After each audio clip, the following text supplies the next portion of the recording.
Salamu kwako ni mfululizo mwingine wa neno la Mungu ambalo linakuletea habari njema za wokovu kupitia Yesu Kristo, Bwana na Mwokozi wetu.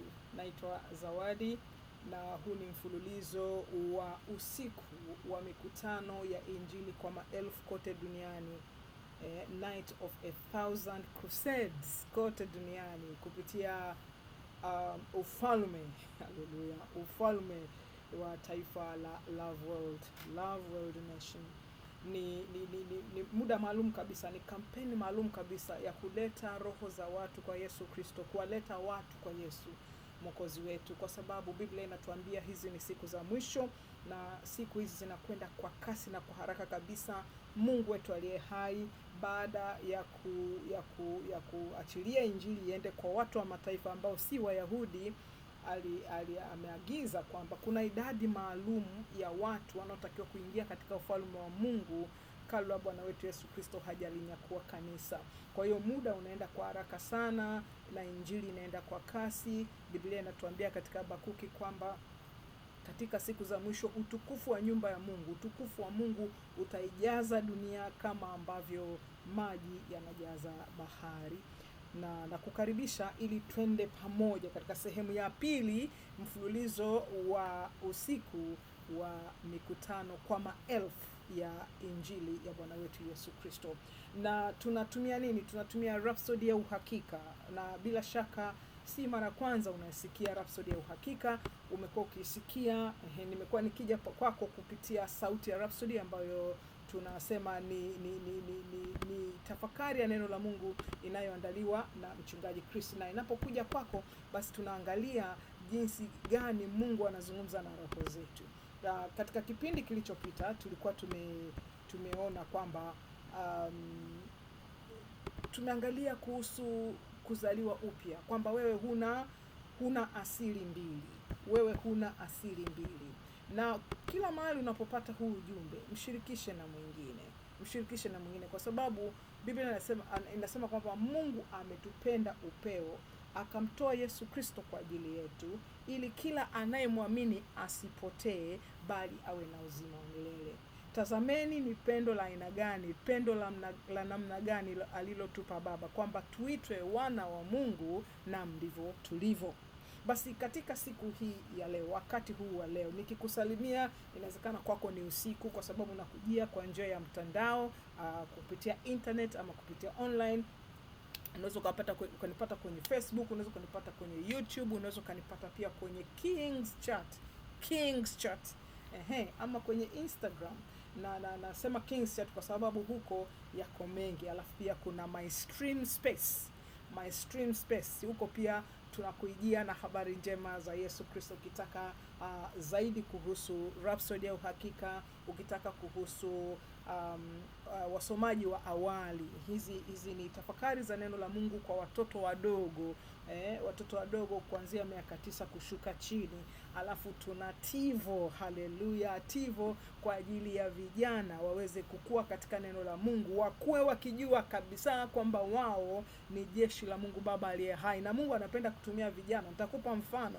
Bwana Mungu alimuita Samueli akiwa na miaka mingapi? Miaka 7 pale. Alipomuita Samueli, Samueli akainuka na kimbia kwa Eli, Kiswahili Eli, yule kuhani, kwenda kumwambia, umeniita baba, umeniita mimi hapa. Eli akamwambia, hapana, sija kuita, nenda kalale. Mara ya pili, mara ya tatu, Eli akajua kwamba Mungu anamuita kijana kazini. Akamwambia, utakaposikia tena ukiitwa, sema, mimi hapa Bwana, sema nami, zungumza nami kwa sababu ninasikia. Leo hii tena Mungu anazungumza nawe. Ni wakati huu kumwambia kwamba mimi hapa Bwana, sema nami, zungumza nami.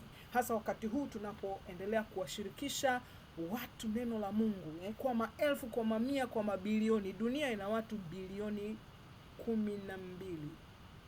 Najua kwamba kuna mitandao ya kimataifa na mashirika ya kimataifa yatakwambia bilioni 8. Hao ndio walioweza kuhesabu, lakini ni zaidi ya bilioni 8. Na hivyo kila nafsi ya mwanadamu mwenye mwili anatakiwa aisikie injili. anapoisikia Injili apate kumwamini Yesu Kristo na kupata uzima wa milele. Roho ya mwanadamu haifi. Roho ya mwanadamu ina umilele ndani yake. Kwamba umeishije duniani ndio itatoa hatima yako. Sasa kabla ya muda tunakushirikisha upendo wa Kristo, upendo wa Mungu Baba. Ukifuatilia huwa tunasema neema ya Bwana wetu Yesu Kristo, upendo wa Mungu Baba na ushirika wa Roho Mtakatifu ukae nasi sote sasa na hata milele. Nimekwambia jina langu Zawadi. Tunaendelea katika mwezi huu na hizi zinaitwa usiku wa mikutano kwa maelfu ya Injili. Night of 1,000 Crusades. Nafanyika kote duniani kwenye sehemu mbalimbali, kwenye kumbi mbalimbali, kwenye viwanja vya michezo, kwenye viwanja vya mipira, mtaani mmoja kwa mtu mmoja, majirani, shuleni, kwenye vyuo vikuu, kila mahali ambako wana wa Mungu wanatumwa kwenda kuhubiri upendo wa Mungu, kwa sababu wakati huu ni wakati wa neema na Mungu anamuita kila mmoja katika ufalme wake. Ndio maana tunasema Bwana alipokufa msalabani aliwafia watu wote. Yesu Kristo amewafia watu wote, sio Wakristo. Wakristo ni matokeo ya waliomkubali Yesu Kristo.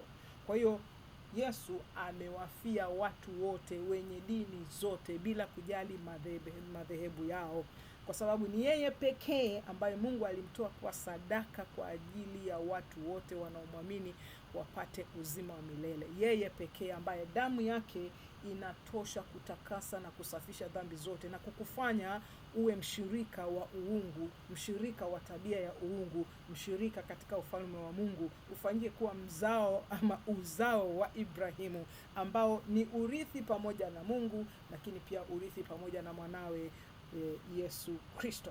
Sasa leo nashirikiana nawe ujumbe unaosema onyesha imani yako. Onyesha imani yako kutoka kwenye Rhapsody ya Uhakika. Nimekwambia inatayarishwa na mchungaji Chris katika lugha 8123 na pia lugha za makabila, dialects karibu 1400 na ushei. Kwa hiyo watu wanapata neno la Mungu kila siku. Leo hii basi tunazungumza kuhusu kuonyesha imani yako. Neno la msingi liko katika kitabu cha Warumi sura ya 10 mstari wa 10 ambao unasema, kwa maana kwa moyo mtu huamini hata kupata haki, na kwa kinywa mtu hukiri hata kupata wokovu. Haleluya. Kwa hiyo unaamini kwa moyo alafu unakiri kwa kinywa. Sasa mtu wa Mungu mchungaji Chris katika hii tafakari ya neno la Mungu kupitia Rhapsody anasema imani si kitu cha kudumaa tu, ni kitu cha kutendewa kazi. Kama huitendei imani yako kazi, haitakuwa na matokeo. Imani ni zaidi ya kuamini tu, hivyo usiishie katika kuamini. Neno linatuonyesha kwamba kuamini hutoka moyoni, lakini udhihirisho wake lazima uwe wa makusudi. Kwa kinywa unakiri hata kupata wokovu. Lazima ukiri upate wokovu. Hakutakuwa na wokovu mpaka pale utakapoipa sauti imani yako. Haleluya, haleluya, haleluya.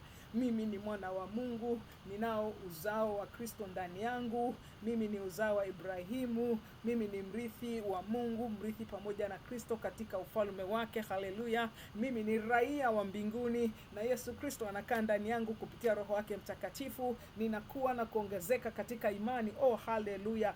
Naitia sauti imani yangu. Nakiri kile ambacho Mungu ameniambia katika neno lake. Haleluya. Sasa tuendelee. Sasa anasema hakutakuwa na wokovu. Yaani huwezi kupata wokovu mpaka pale unapoitia sauti yako, unapotia sauti katika imani yako. Na wokovu ni zaidi sana kuliko wokovu tu wa dhambi. Kwamba nimetoka katika dhambi, nimeingizwa katika ufalme wa mwana wa pendo lake, haitoshi. Inatokea ndio, lakini haiishii hapo. Anasema inahusisha zaidi baraka zote ambazo tumeletewa kutoka kwenye kifo, kuzikwa na kufufuka kwa Yesu Kristo. Hayo aliyoyafanya Bwana. Amekuja akahubiri Injili. Sasa hapa naongezea. Amekuja akahubiri Injili, akatembea katika uso wa nchi, kwenye mitaa ya Samaria, mitaa ya Kapernaumu, mitaa ya Galilaya, mitaa ya Yerusalemu, kila mahali alikokuwa anapita. Utamkumbuka pia yule mwanamke wa kisimani. Kila mahali alikopita Bwana alihubiri Injili. Baada ya kumaliza muda wake wa kuhubiri Injili, watu hawakuikubali Injili, hawakumuelewa Bwana Yesu, wakasema anajifanya kufanana na Mungu, kwa sababu walidhani kwa sababu ametoka mtaa wa Galilaya basi hawezi kuwa Mungu. Biblia inatuambia Mungu alijishusha akawa mtii, akawa mnyenyekevu na hata mauti ya msalaba katika Wafilipi. Kwa hiyo tunasema kwamba hii habari ya wokovu inahusisha baraka zote ambazo tumeletewa kutoka kwenye kifo, kuzikwa na kufufuka kwa Bwana Yesu. Kwa hiyo ukipokea kweli kutoka kwenye neno la Mungu, usingoje mazingira, usingoje hali ziendane ndipo uitendee kazi imani. Itikia mara moja. Oh, haleluya. Nitakwambia mfano, kwamba namwamini Yesu Kristo mwana wa Mungu aliye hai. Namwamini Yesu Kristo kwamba alikufa kwa ajili yangu na Mungu alimfufua kutoka kwa wafu. Ninaamini kabisa kwamba Yesu Kristo baada ya kufufuka yuko hai leo, na kwa kinywa changu ninakiri kwamba Yesu Kristo ni Bwana na Mwokozi wa maisha yangu kuanzia leo hii. Katika yeye na katika jina lake ninao uzima wa milele. Nimefanyika mwana wa Mungu. Oh, haleluya. Asante Bwana kwa kuwa mimi nimezaliwa mara ya pili, sasa ni katika ufalme wa Mungu aliye hai. Kwa hiyo nini nilichofanya? Nimeweka kituo kwanza kwenye tafakari hizi, nika nazungumza kile ambacho Bwana amenipa ndani ya moyo wangu. Mimi nimemwamini Yesu Kristo. Imani haishi tu. Unajua kuna wale watu watusema, mimi siwezi kutangaza kama wale walokole wanatangaza. Biblia inatuambia lazima tuseme. Usipozungumza hujaitia imani yako katika matendo. Lazima uitilie sauti ili upate wokovu kulingana na maagizo ya Mungu. Usije ukasema tu mimi sisemi, mradi situkani mtu, mradi siibi, mradi sigombani, mradi hiyo inatosha. Haitoshi. Lazima ufanye kile ambacho Mungu ametuambia kufanya, kama tulivyosoma katika mstari wetu wa ufunguzi kwenye hiyo Warumi 10:10 kwamba kwa moyo mtu huamini atakupata wokovu, na kwa kinywa mtu ukiri. Kwa moyo mtu kuamini, anaamini anapata haki, lakini kwa kinywa anakiri ili kupata wokovu. Sasa hapa mtu wa Mungu anaendelea kusema, kwa hiyo ukipokea kweli kutoka kwenye neno la Mungu, usingoje mazingira au hali zibadilike ndipo utendee kazi imani. Hapana, iitikie imani kwamba nimeokolewa, mimi ni mwana wa Mungu na Yesu Kristo ni Bwana na Mwokozi wa maisha yangu. Haleluya. Anaendelea kusema, dhihirisha imani yako kwa kuambatanisha mawazo yako, maneno yako na matendo yako na kile alichosema Mungu. Neno la Mungu linakuambia wewe ni nani, neno la Mungu linakuambia una nini, na neno la Mungu linakuambia uwezo wako katika Kristo Yesu. Kwa hiyo tenda sambamba nalo, na usisubiri hisia au usisubiri mambo ya mwilini kukuthibitishia. Kwa mfano, Biblia inasema maana twaenenda kwa imani si kwa kuona. Ukiangalia katika ile Wakorintho wa pili sura ya 5 mstari wa 7. Niweke kituo hapo kwanza kwamba kwa mfano watu wanakemea pepo au mapepo, au watu wanaombea wagonjwa, ama labda una tatizo la kiafya, mtu anakuombea. Usisubiri mpaka basi uweze kusubiri dalili zitoke sijui nini. Anza kulitendea neno kazi. Unafanya kile ambacho ulikuwa uwezi kufanya mwanzo, kwa sababu neno la Mungu lina nguvu, lina uwezo, linagawanya mafuta na mifupa, lina uwezo wa kupenya hata kuyajua makusudi ya moyo. Kwa hiyo linapotamkwa linaenda kutenda ile kazi ambalo Mungu amelituma kutenda. Bwana Yesu katika Marko 15:16 ile 15 anatuambia kwamba na ishara hizi zitafuatana nao waaminio, katika jina langu watatoa pepo, wataweka mikono yao juu ya wagonjwa nao watapata afya, alafu pia watanena kwa lugha mpya. Bwana amekwisha kusema. Kwa hiyo alipokwisha kusema lile neno linakwenda kutenda kazi. Kwa hiyo usisubiri kuanza kuona mpaka hisia na mambo ya mwilini yaweze kukuthibitishia. Hapana. Mkumbuke yule kiwete aliyekuwa katika mlango wa Mzuri wakati Petro na Yohana wanaingia kanisani saa 9. Ukiangalia kitabu cha Matendo ya Mitume, alikuwa anawatazama akisubiri kupewa sadaka, alikuwa anasubiri kupewa pesa, alikuwa anasubiri kupewa angalau chochote kitu. Lakini Petro akamwambia tutazame sisi. Akasema fedha na dhahabu mimi sina. Tena alijiambia yeye, mimi sina. Alikuwa na Yohana, inawezekana Yohana alikuwa na pesa zake, lakini Petro anasema fedha na dhahabu mimi sina, lakini nilicho nacho ndicho nikupacho, kwamba katika jina la Yesu Kristo simama uende. Akamshika mkono, vifundo vya miguu yake vikatiwa nguvu, akasimama akaanza kurukaruka, kutembea, mpaka watu wanashangaa. Kwa hiyo kwa nini alipotoa ile amri ya kwamba simama, akamshika mkono akasimama saa hiyo hiyo? Kama hangeweza kufanya hivyo, manake angesubiria na kusubiria na kusubiria. Kwa hiyo hapa tunaambiwa dhihirisha imani yako kwa kuambatanisha mawazo yako, maneno yako na matendo yako na kile alichosema Mungu. Neno la Mungu linakuambia wewe ni nani. Kwa mfano, neno la Mungu linaniambia mimi kwamba ni mwana wa Mungu. Neno la Mungu linaniambia mimi kwamba mimi ni mrithi wa Mungu na mrithi mshirika na Yesu Kristo. Kwamba ina maana vitu vyote vilivyoko duniani, mbinguni na chini duniani, vyote ni vyangu, ndivyo Biblia inavyosema. Ukiangalia katika kitabu cha Petro, waraka wa pili wa Petro, waraka wa kwanza wa Petro nadhani, ile sura ya 3 anasemaje? Kwa kuwa uweza wake wa uungu umetukirimia sisi vitu vyote vinavyopasa uzima na utauwa. Kama Mungu ametukirimia sisi vitu vyote vinavyotupasa uzima na utauwa, kwa hiyo Biblia hapa inaniambia mimi ni nani? Nina nini na vitu vyote? Mimi ni nani? Nina tabia ya uungu. Mimi nimezaliwa na Mungu. Kwa hiyo mimi ni mwana wa Mungu. Haleluya. Na uwezo wangu uko katika jina la Yesu Kristo. Kwa hiyo natenda sambamba nalo. Natenda sambamba na neno linavyoniambia, na nasisubiri hisia za mwilini kuweza kunithibitishia, kwa maana ninaenenda kwa imani na si kwa kuona. Hii maana yake ni kwamba maisha yako hayaendeshwi na kile unachokiona au unachokihisi au kukipitia katika mwili. Labda una maumivu, labda hatima yako haishi kwenye maumivu ya mwili wako. Hatima yako iko katika neno la Mungu ndani ya roho yako. Ndio maana katika kitabu cha Wakolosai sura ya 3 mstari wa 16 asema neno la Kristo na likae kwa wingi ndani yenu. Neno la Kristo na likae kwa wingi ndani yenu. Alafu tusemezane katika zaburi, katika tenzi za rohoni, tukimwimbia Mungu mioyoni mwetu kwa shukrani. Kwa hiyo basi hapa tunasema kama neno linasema unao uzima wa milele, basi unaishi kama yule aliye na uzima wa milele. Kama linasema umeushinda ulimwengu, basi unaenenda kutokea mahali pa ushindi. Oh, haleluya. Uendi kwa mifumo ya dunia hii kwamba labda uchumi umeendaje, sijui fedha imefanyaje, sarafu imeshuka, sijui nini imefanyaje. Oh, katiba sila kramba sako basha kati ya asiata ya. Unaishi kulingana na neno la Mungu linasema nini. Nimeweka kituo pale. Kumbuka wakati Mungu alipoigharikisha dunia, alimwambia Noa, alimwambia Nuhu, ingia wewe na watu wako ndani ya safina. Safina ile ile, amesema dhoruba ile ile, gharika sio dhoruba, gharika ile ile iliyoangamiza vitu vingine vyote wakiwemo wanadamu. Ndio gharika ile ile ambayo ilifanya safina ya Musa, safina ya Nuhu kuelea na alihifadhiwa, yani hakuangamizwa na maji yale.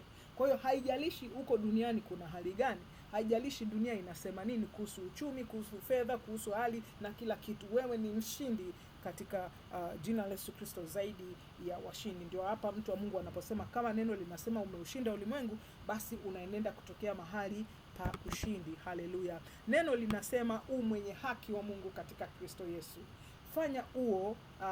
Fanya huo uwe ni ukiri wako endelevu kwamba mimi ni mwenye haki mbele za Mungu katika jina la Yesu Kristo. Kwa nini? Kwa sababu naweka kitu hapo kwanza. Kwa sababu watu hupenda kuhesabiwa haki, labda leo hukumtukana mtu, kwa hiyo leo umetembea vizuri mbele za Mungu, hukumkwaza Mungu, leo hukumpiga mtu kibao, kwa hiyo huko ni kujihesabia haki wewe. Lakini swala ni hili, Biblia inakuambia unapompa Bwana Yesu maisha yako, unapomkiri Yesu Kristo kwa Bwana na Mwokozi wako, yeye anakusababishia uzima wa milele. Alafu unafanyika wewe kuwa mwenye haki wa Mungu. Unafanyika wewe kuwa mtakatifu wa Mungu. Si kwa yale unayoyatenda ama ulioyatenda ama utakayoyatenda, bali kwa kile alichokifanya Bwana Yesu. Kumbuka hapa tumesema kifo chake, kusulubiwa kwake, kifo chake na kufufuka kwake na baraka zote zinazoambatana na huo ukweli. Kwa hiyo si yale uliyoyatenda wewe, bali ni yale aliyoyatenda Kristo Yesu aliposhinda kifo na mauti. Haleluya. Kwa hiyo neno linasema mwenye haki wa Mungu katika Kristo Yesu, ndivyo ulivyo. Kwa hiyo unafanya huo kuwa ndio ukiri wako, mimi ni mwenye haki wa Mungu. Imani inadhihirishwa kwa maneno na matendo. Usikubaliane, usipatane, usiendane, usijilinganishe na hisia au hali na mazingira lithibitishe neno, tamka kile ambacho neno linasema, tamka kile ambacho imani yako inasema. Baadhi ya watu wanalikubali neno lakini hawalitendei kazi. Lakini imani hutenda kazi kupitia nini? Kupitia udhihirisho. Lazima udhihirishe imani yako. Katika Yakobo sura ya 1 mstari wa 22, hapa tunaambia hili mstari huu unaweka wazi kabisa kuhusu neno la Mungu. Lakini iweni watendaji wa neno wala si wasikiaji tu. Kwa hiyo kutenda neno, hapa tunaambiwa maana yake nini? Kutenda neno ni kutendea kazi kuamini kwako. Kudhihirisha imani yako. Inaleta uhalisi wa neno katika udhihirisho kwenye maisha yako. Inaimarisha imani yako na kuzaa matokeo makubwa zaidi. Hii haimaanishi kuwa unajaribu kulifanya neno la Mungu kuwa kweli. Hapana. Neno la Mungu li kweli tayari. Kwa unachofanya ni kujiungamanisha nalo tu na kuruhusu nguvu yake idhihirike. Unaruhusu nguvu ya Mungu idhihirike katika maisha yako. Kwa mfano, kabla tujaenda kwenye sala, kwa mfano tunajua kwamba mtu anapata wokovu kwa kuamini moyoni, anahesabiwa haki, alafu anapokiri anapata wokovu. Ndivyo Biblia inasema, na ukimkiri Yesu Kristo kwa kinywa chako utaokoka. Ukiangalia ile Warumi 10 mstari wa 10. Sasa unapofanya vile, mara hiyo inatokea. Huwezi kuwa na birthdays, huwezi kuwa na siku za kuzaliwa nyingi. Ndio ulizaliwa mara moja hivyo basi. Kwa hiyo mtu anapofanya ukiri huu akimaanisha, akiungamanisha kile anachokiamini na kile anachokitamka kinywani, wokovu wake unakuwa dhahiri. Unakuwa umehamishwa kutoka kwenye ufalme wa giza na kuingizwa katika ufalme wa mwana wa pendo la Mungu. Huu ndio ukweli wenyewe. Kwa hiyo tunaiweka imani yetu katika matendo. Imani yetu inadhihirika katika matendo. Haleluya. Maombi. Baba mpendwa, katika jina la Yesu, ninakushukuru kwa neno lako lenye kuijenga imani yangu na kuyaongoza maisha yangu. Ninadhihirisha imani yangu leo na kuambatanisha mawazo, maneno na matendo yangu kwa neno lako. Haleluya. Ninatembea kwa imani na si kwa kuona. Na ninaona neno lako likizaa matunda kwenye maisha yangu tena na tena, katika jina la Yesu Kristo Mwokozi. Amina. Haleluya. Unajua neno linaposema unaitikia. Hii ndio namna ambavyo unaitikia neno. Neno linapozungumza unaitikia, unafanya ukiri kulingana na linavyosema. Masomo zaidi katika tafakari yetu leo ni kutoka kitabu cha Yakobo sura 22 hadi 25, alafu baadaye tutaangalia Waebrania sura 11 mstari wa 1. Hapa neno linasema, lakini iweni watendaji wa neno wala si wasikiaji tu, hali mkijidanganya nafsi zenu. Kwa sababu mtu akiwa ni msikiaji wa neno tu wala si mtendaji, mtu huyo ni kama mtu anayejiangalia uso wake katika kioo. Maana hujiangalia kisha huenda zake, mara akasahau jinsi alivyo. Lakini aliyeitazama sheria timilifu iliyo ya uhuru na kukaa humo, asiwe msikiaji msahaulifu, bali mtendaji wa kazi, huyo atakuwa heri katika kutenda kwake. Haleluya, haleluya, haleluya. Hiyo ni Yakobo. Na pia katika Waebrania sura 11 mstari wa 1 anasema, basi imani ni kuwa na hakika ya mambo yatarajiwayo, ni bayana ya mambo yasiyoonekana. Tukiangalia kidogo kwenye hii Yakobo tumeona hapa. Mimi wanauliza watu na mimi pia najiuliza mwenyewe. Leo nimekwenda kanisani. Leo nimetazama tafakari ya neno la Mungu. Leo nimepata nini kipya katika maisha yangu? Hicho kipya ambacho Roho anakuwa amenihudumia ndio neno lenyewe, ndio rema yenyewe. Rema ni nini? Ni neno analokupa Roho Mtakatifu kwa wakati huo, neno la saa hiyo, ni neno lililovuviwa. Oh, haleluya. Kwa hiyo unapoenda kanisani, unaposikia injili mtaani, unasema walokole ndio zao wanahubiri njiani. Sikiliza nikwambie, itafika wakati huo muda wa kusema ndio zao utakuwa umepita, neno la Mungu litakuwa adimu.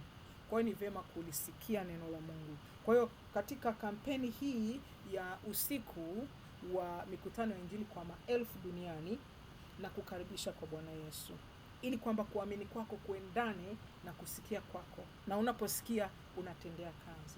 Biblia inatuambia kwamba leo mkisikia sauti yake, usiufanye moyo wako kuwa mgumu.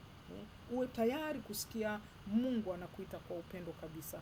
hakuhesabii dhambi zako, wala hakuhukumu, wala sio wakati alimtoa Yesu Kristo na alipotupa wokovu katika Kristo Yesu akasema, enendeni kwa mataifa yote mkawahubiri habari njema na kuwafundisha yote niliyowafundisheni ninyi. Alikuwa anasema kwamba tusije kwako kukuhukumu. Kazi ya kuhukumu ni ya Mungu na sio sasa. Baadaye, na mwenye kuhukumiwa ni shetani na malaika zake ambao ni mapepo na shughuli zake. Kwa hiyo usimsikilize shetani. Huu ni wakati ambako ni wakati ambapo tunatakiwa kukumbatia na kupokea upendo wa Bwana Mungu, upendo wa Yesu Kristo.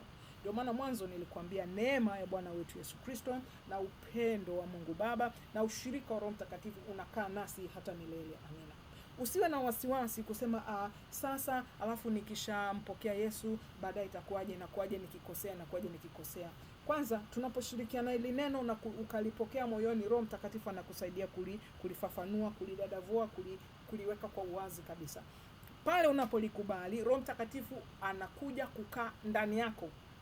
Akikaa ndani yako, Biblia inasema yeye ni mfariji wetu. Inasema yeye ni mwalimu wetu. Inasema yeye ni mtetezi wetu. Inasema yeye ni mshauri wetu. Inasema kwamba yeye ni standby, yani kukitokea neno lolote Roho Mtakatifu anaingia kati. Alafu ni arabuni yetu, ni down payment. Kwa maana gani? Kwamba ni muhuri. Mungu anakuweka muhuri, unakuwa wake kupitia Roho wake Mtakatifu. Hata kuja kwake Yesu Kristo, yeye ndiye atakaye kuunganisha, kwa sababu wewe unakuwa tayari umenunuliwa na kuingia katika ufalme wa Mungu. Kwa hiyo usiogope. Biblia inasema, Yesu alikuwa anazungumza na watu akasema, usifikirie kesho itakuwaje, maana yake huwezi kubadilisha unywele wako kuwa mweupe ama mweusi. Usisumbuke ndege wa angani, hawapande, hawavuni, hawasokoti, hawana mashamba, hawana viwanda, lakini wakiamka asubuhi wanacho chakula, wakiingia jioni kwenye viota vyao wameshiba. Nani anawalisha? Biblia inasema kabisa, ikiwa sisi tulio waovu tunajua kuwapa watoto wetu vipawa vilivyo vyema, si zaidi sana Mungu wetu ambaye amemtoa Kristo Yesu mwana wake wa pekee, mwana wa pekee. Yesu Kristo ni kama mbegu, na ni kweli ni mbegu, maana Mungu alikuwa na huyu mwana wa pekee akamtoa ili apate kuwa na wana wengi zaidi. Ndio sisi tulioliamini jina lake, na kukaribisha katika upendo wa Kristo, na wewe upate kuliamini jina lake, upate kupata uzima wa milele. Haleluya.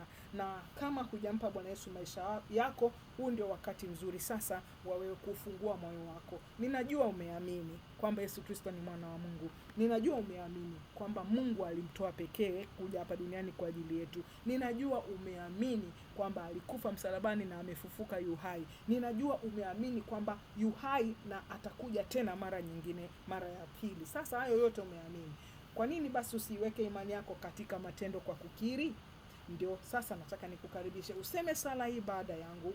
Mimi nakusaidia tu, unazungumza na Mungu aliye hai ili upate kupata wokovu wako. Sema, o Bwana Mungu, nakuja kwako katika jina la Yesu. Ninaamini Yesu Kristo alikufa kwa ajili yangu, na Mungu alimfufua kutoka kwa wafu. Ninaamini Yesu Kristo yu hai leo. Ninaamini Yesu Kristo yu hai leo. Na kwa kinywa changu ninakiri kwamba Yesu Kristo ni Bwana na Mwokozi wa maisha yangu kuanzia leo hii. Kupitia yeye na katika jina lake ninao uzima wa milele. Nimezaliwa mara ya pili. Asante Bwana kwa kuwa mimi sasa ni mwana wa Mungu aliye hai. Haleluya. Mimi sasa nimezaliwa mara ya pili.